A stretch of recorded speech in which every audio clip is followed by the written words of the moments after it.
A B C D వర్గీకరణ అనుకూలంగా ఉండాలని సుప్రీంకోర్టు ఏదైతే తీర్పిచ్చిందో దాని మీద ఈరోజు భారత బంద్కు పిలుపునియడం జరిగింది. ఈ పిలుపులో భాగంగా ఈరోజు తెల్లవారుజాము నుండి 5:30 గంటల నుండి ఖమ్మం జిల్లాలో భారీ ఎత్తున యొక్క బంద్కు సహకరిస్తున్నారు ప్రతి ఒక్కరు.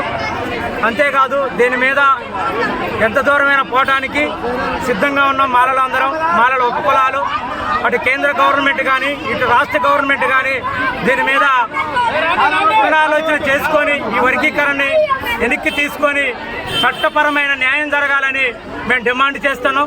అటు కేంద్ర గవర్నమెంట్ వైఖరి ద్వంద్వ వైఖరి, ఇటు రాష్ట్ర గవర్నమెంట్ కూడా ద్వంద్వ వైఖరి అవలంబిస్తుంది. కాబట్టి ఈ రోజు ధర్నానే కాదు, బందే కాదు, మునుముందు ఎలాంటి అయినా త్యాగాలు చేయడానికైనా బంద్ను పిలుపునియడానికి మేము డిమాండ్ చేస్తున్నాం. కాబట్టి దీనిని ఉపసంహరించుకోవాలి.